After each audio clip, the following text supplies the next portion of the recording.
किसी भी ब्राउजर के गूगल में हमें टाइप करना है DCCRS और ये जो पहला लिंक आ रहा है civil registration system government of India, इस लिंक के ऊपर आपको क्लिक करना है और ये हम आ चुके हैं ऑफिशियल वेबसाइट के ऊपर। यहाँ से हम सारे रजिस्ट्रेशन कर सकते हैं, लेकिन कुछ भी काम करने से पहले हमें लॉगिन करना होगा। तो लॉगिन बटन के ऊपर क्लिक करते हैं तो यहाँ पे 3 ऑप्शन मिलते हैं। यहाँ पे आपको जनरल पब्लिक के ऊपर आपको क्लिक करना है।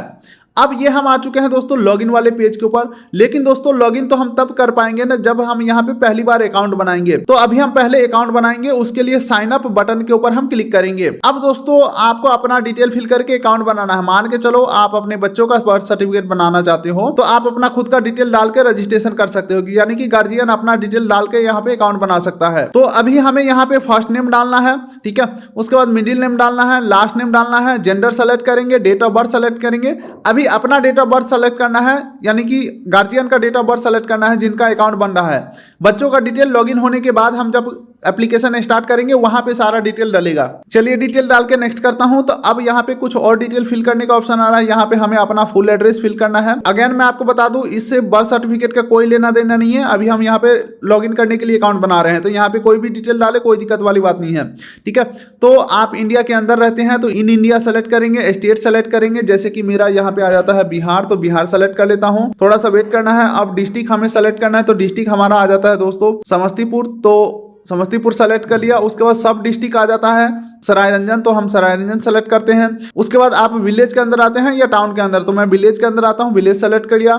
अब विलेज का नाम यहाँ पे आपको सेलेक्ट कर लेना है। उसके बाद आपको अपना पिन कोड डाल देना है, house number, building, street number, ठीक है, लोकेलिटी, पोस्ट ऑफिस, ये सारा कुछ डाल देंगे, area, city, landmark, pin code, सारा कुछ आपको फिल कर देना है और नेक्स्ट बटन के ऊपर क्लिक करना है। चलिए अब आपको आधार ऑथेंटिकेशन कंप्लीट करना है। इसके लिए अपना आधार नंबर डालेंगे, नेशनैलिटी यहाँ पे इंडियन सेलेक्ट करेंगे, टर्म्स एंड कंडीशन एग्री करेंगे और नेक्स्ट बटन के ऊपर क्लिक करेंगे। आधार नंबर डाला हूं तो आधार ऑथेंटिकेशन सक्सेसफुल हो चुका है, टर्म्स एंड कंडीशन एग्री करेंगे, नेक्स्ट बटन के ऊपर क्लिक करेंगे। चलिए दोस्तों अब मोबाइल नंबर एंटर करके सेंड ओटीपी के ऊपर क्लिक करना है। नंबर पे ओटीपी आएगा, ओटीपी एंटर करके वेरीफाई करेंगे। चलिए हमारा कोड वेरिफिकेशन सक्सेसफुल हो चुका है, ओटीपी वेरीफाई हो चुका है, नेक्स्ट के ऊपर क्लिक करते हैं। अब हमें अपना ईमेल आईडी डालना है, कैप्चा फिल करना है और सेंड ओटीपी के ऊपर क्लिक करना है, यानी कि ईमेल के ऊपर भी ओटीपी जाएगा। ईमेल ओटीपी हमने वेरीफाई कर दिया है और रजिस्टर के ऊपर मैं क्लिक करता हूं। अब हमारा रजिस्ट्रेशन सक्सेसफुल हो चुका है। अब ईमेल आईडी या मोबाइल नंबर कुछ भी एंटर करेंगे और ये कैप्चा फिल करके लॉगिन के ऊपर क्लिक करेंगे। अब नंबर पे ओटीपी गया है, ओटीपी एंटर करके लॉगिन करेंगे। चलिए दोस्तों अब हम सक्सेसफुली यहाँ पे लॉगिन हो चुके हैं। बर्थ वाले ऑप्शन के ऊपर क्लिक करना है और यहाँ पे आपको 2 मेन ऑप्शन दिखेंगे। सबसे पहला एड ओल्ड बर्थ इवेंट का और रिपोर्ट बर्थ का। तो मान के चलो आपका उम्र ज्यादा हो चुका है, जैसे कि 18 साल, 20 साल, 25 साल, यानी कि बर्थ आपका पुराना है और आप सर्टिफिकेट बनाना चाहते हैं, तो एड ओल्ड बर्थ इवेंट के ऊपर क्लिक करके आगे बढ़ेंगे। लेकिन मान के चलो अगर आपको नए बच्चों का बर्थ सर्टिफिकेट बनाना हो तो यहाँ पे रिपोर्ट बर्थ के ऊपर क्लिक करना है। तो अब ये यहाँ पे प्रॉपर फॉर्म खुल के आ चुका है। सबसे पहले आपको अपना स्टेट सेलेक्ट कर लेना है। उसके बाद जनरल इन्फॉर्मेशन के अंदर आपको प्राइमरी लैंग्वेज और सेकेंडरी लैंग्वेज सेलेक्ट कर लेना है। डेट ऑफ रिपोर्टिंग, यानी कि आज हम इस सर्टिफिकेट के लिए अप्लाई कर रहे हैं तो आज का डेट यहाँ पे ऑटोमेटिक है, ये डेट ऑफ बर्थ नहीं है। डेट ऑफ रिपोर्टिंग यानी कि आप कब बता रहे हो गवर्नमेंट को, तो आज का डेट यहाँ पे ऑटोमेटिक आ चुका है। अब चलिए नीचे स्क्रॉल करते हैं तो चाइल्ड इन्फॉर्मेशन, बच्चे की सूचना, यहाँ पे बच्चे का डेट ऑफ बर्थ एंटर कर देना है। मान के चलो बच्चे का जो डेट ऑफ बर्थ है वो 1 जनवरी 2026 है, तो हमने डाल दिया। तो अब यहाँ पे बोला जा रहा है आपके पास प्रूफ होना चाहिए कि इस दिन बच्चे का जन्म हुआ है। हालांकि प्रूफ में क्या चीज लगेगा वो हम आगे देखेंगे। तो ये नोटिफिकेशन आ रहा है, इसे हम क्लोज कर देते हैं। अब दोबारा से यहाँ पे बोला जा रहा है कंफर्म डेट ऑफ बर्थ, जन्म तिथि दोबारा कंफर्म करो, तो हमारा है 1 जनवरी 2026, तो हमने सेलेक्ट कर लिया। टाइम ऑफ बर्थ, तो यहाँ पे आपको समय भी सेलेक्ट करना होगा, तो आपको सेलेक्ट कर लेना है समय यहाँ पे और ओके कर देते हैं। बच्चा पुरुष है या महिला है अपने हिसाब से सेलेक्ट करेंगे, ठीक है। चलिए अब अगला पूछा जा रहा है क्या आप बच्चों का आधार कार्ड बना लिए हैं, तो आधार आईडी या ई आईडी सेलेक्ट करेंगे। लेकिन हमने अभी तक आधार कार्ड नहीं बनाया है तो कुछ भी सेलेक्ट नहीं करेंगे और ये मैंडेटरी नहीं है। जो मैंडेटरी रहता है वहां पे स्टार लगा हुआ रहता है, यानी कि वो फिल करना जरूरी है और यहाँ पे कहीं स्टार नहीं लगा हुआ है तो ये फिल करना जरूरी नहीं है। चलिए अब आगे बढ़ते हैं। तो यहाँ पे पूछा जा रहा है बच्चों का नाम अगर आपने रख लिया है तो अच्छी बात है, अगर नहीं रखे हैं तो यहाँ पे क्लिक करिए। क्योंकि नए बच्चों का नाम डिसाइड होने में भी समय लगता है। तो अगर आपने नाम नहीं रखा है तो यहाँ पे क्लिक कर देना है। तो फिलहाल मैं इसे हटा देता हूँ क्योंकि हमने नाम रख लिया है। तो फर्स्ट नेम डालेंगे बच्चों का, मिडिल नेम डालेंगे, लास्ट नेम डालेंगे। जैसे ही मैं फर्स्ट नेम इंग्लिश में डाल रहा हूँ, यहाँ पे नीचे हिंदी में आ जाएगा, फिर यहाँ इंग्लिश में डालेंगे, हिंदी में आ जाएगा। तो अपने हिसाब से सही सही यहाँ पे नाम एंटर कर देना है। अब चलिए आगे बढ़ते हैं। कंफर्म चाइल्ड नेम के अंदर दोबारा से आपको फर्स्ट नेम, मिडिल नेम और लास्ट नेम डाल देना है। चलिए अब आगे बढ़ते हैं। तो फादर्स इन्फॉर्मेशन, यहाँ पे पिता का first name, middle name, last name डाल देंगे। सेम उसी प्रकार से हिंदी में भी यहाँ पे लिख के आ जाएगा। मोबाइल नंबर डाल देंगे, ईमेल आईडी डाल देंगे, आधार नंबर डाल देंगे। और ध्यान रखिएगा यहाँ पे फादर इन्फॉर्मेशन पूछा जा रहा है तो पिता का मोबाइल नंबर, पिता का ईमेल आईडी और पिता का ही आधार का नंबर डालेगा। ठीक है, चलिए अब आगे बढ़ते हैं। तो यहाँ पे मदर इन्फॉर्मेशन, मदर का first name, middle name, last name और सेम हिंदी में यहाँ पे first middle name last name डलेगा। मोबाइल नंबर मदर का डलेगा, ईमेल आईडी मदर का डलेगा और आधार नंबर भी मदर का ही डलेगा। चलिए अब यहाँ से भी आगे बढ़ते हैं। Address of parent at time of birth, यानी कि बच्चों के जन्म के समय पिता का पता। तो पिता भारत में ही थे तो इन इंडिया सेलेक्ट करेंगे, स्टेट सेलेक्ट करेंगे, डिस्ट्रिक्ट सेलेक्ट करेंगे, सब डिस्ट्रिक्ट, विलेज, यानी कि प्रॉपर अपना एड्रेस को फिल करेंगे। अब देखिए यहाँ पे एक कंफ्यूजन हो सकता है। मान के चलो पिता तो अपने पिता के घर पे है लेकिन बच्चों का जो जन्म है ननिहाल में हुआ हो, तो इस सिचुएशन में कंफ्यूज आपको बिल्कुल भी नहीं होना है। पिता का एड्रेस तो बिल्कुल भी चेंज नहीं हुआ है ना, पिता का एड्रेस तो उनका जो गांव का एड्रेस है वही रहेगा, उनका एड्रेस तो चेंज नहीं हुआ है।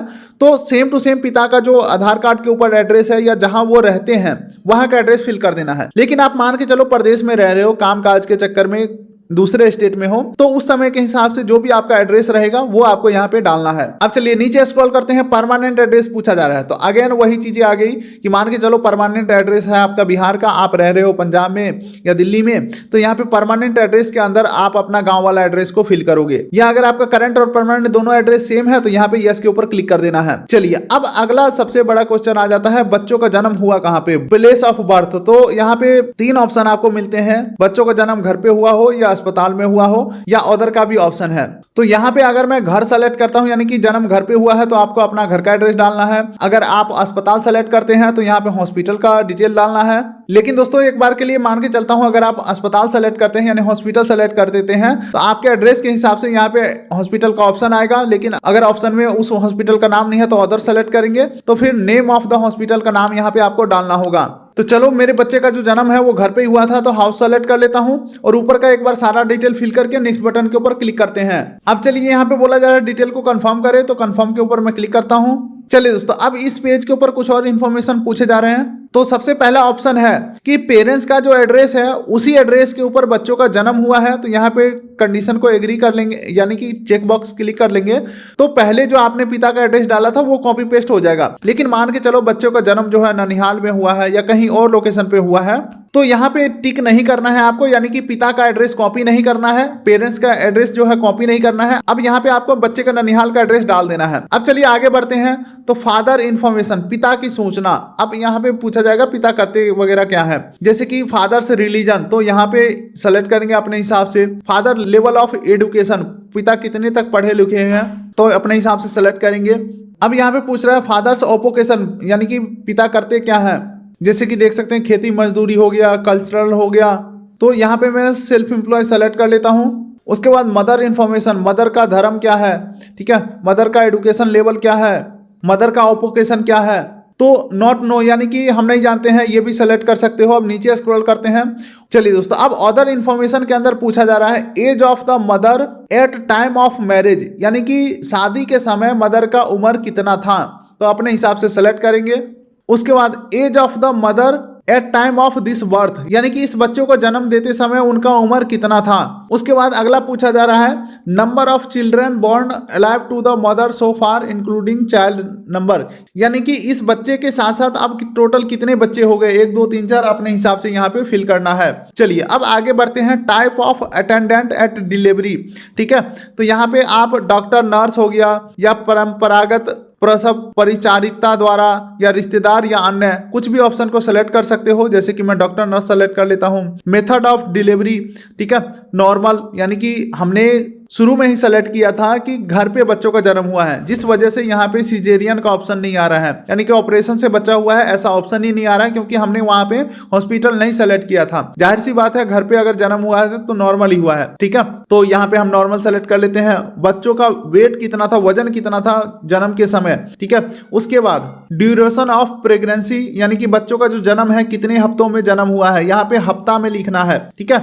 तो चलिए अब आगे बढ़ते हैं। हालांकि दोस्तों अगर ये सब चीजें अगर आपको समझ में नहीं आ रहा है तो आप किसी फीमेल गार्जियन को बैठा लीजिए, उनसे ये सारा डिटेल आप पूछ के आप फॉर्म को फिल कर सकते हैं। आप चलिए दोस्तों अब आगे बढ़ते हैं। तो अपलोड सपोर्टिंग डॉक्यूमेंट का ऑप्शन है, यहाँ पे बर्थ प्रूफ सबमिट करना है, यहाँ पे address proof of the place of birth, यहाँ पे अगर किसी हॉस्पिटल में बर्थ जन्म हुआ है तो वहां का जो भी बर्थ सर्टिफिकेट या डिस्चार्ज सर्टिफिकेट होगा वो यहाँ पे अपलोड कर दोगे। उसके बाद आगे बढ़ते हैं। तो एफिडेविट या सेल्फ डिक्लेरेशन फॉर्म का यहाँ पे ऑप्शन है, तो ये आपको कहाँ से मिलेगा, तो जैसे ही आप गूगल में सर्च करोगे birth certificate self declaration form, पहला लिंक आएगा और इस प्रकार का फॉर्म आपको मिलेगा। पहला पेज को आपको फिल कर लेना है और सारे डिटेल को फिल कर देना है यहाँ पे, और उसे स्कैन करके यहाँ पे अपलोड कर देना है।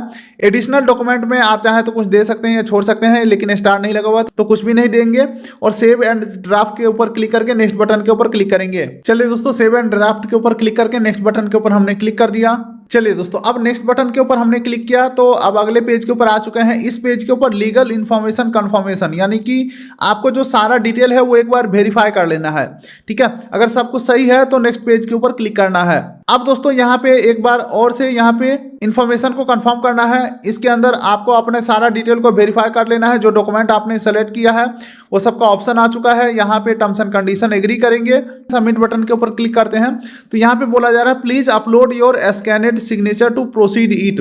तो ये प्रॉब्लम काफी आम प्रॉब्लम है, इसका सॉल्यूशन मैं आपको बता देता हूं। इसके लिए दोस्तों प्रोफाइल आइकन के ऊपर क्लिक करना है, अपडेट प्रोफाइल के ऊपर क्लिक करना है, नीचे स्क्रॉल करके आ जाना है और यहाँ पे आपको सिग्नेचर अपलोड करना है। डायमेंशन दिया हुआ है, इस डायमेंशन के अंदर जिनका आप प्रोफाइल बनाए हैं, जिनका आधार डिटेल डाले हैं, जिनका नाम डाले हैं, उनका सिग्नेचर यहाँ पे अपलोड कर देना है। तो यहाँ पे देख सकते हैं सिग्नेचर सक्सेसफुली अपडेट हो चुका है। सबमिट के ऊपर क्लिक करेंगे तो यहाँ पे देख सकते हैं यूजर प्रोफाइल अपडेट सक्सेसफुल हो चुका है। अब वापस से हम होम बटन के ऊपर आएंगे और यहाँ पे ड्राफ्ट एप्लीकेशन के ऊपर क्लिक करेंगे। तो जो एप्लीकेशन हम फाइल कर रहे थे वो यहाँ पे खुल के आ चुका है, एप्लीकेशन रेफरेंस नंबर वगैरह सारा कुछ आ चुका है। एक्शन के ऊपर पेंसिल बटन के ऊपर क्लिक करेंगे और वापस से हम इसी पेज के ऊपर आ चुके हैं। अब नेक्स्ट नेक्स्ट करके बस फाइनल पेज के ऊपर हमें चले जाना है और यहाँ पे फाइनल सबमिट कर देंगे और आपको एक्नॉलेजमेंट नंबर भी दे दिया जाएगा और आपका काम यहाँ पे खत्म होता है। थोड़ा सा आपको वेट करना है। आपके एरिया में जो भी सरकारी ऑफिसर होंगे ब्लॉक स्तर पे या वार्ड स्तर पे, उनके थ्रू ये डिटेल वेरीफाई किया जाएगा और सब कुछ सही पाया गया तो सर्टिफिकेट आपका जनरेट होकर के आपको डाउनलोड के ऑप्शन में मिल जाएंगे। यानी कि अपना काम यहीं पे खत्म हो जाता है। अब जो भी काम है ऑफिसर का रहता है। तो यही है कंप्लीट प्रोसेस बर्थ सर्टिफिकेट बनाने का।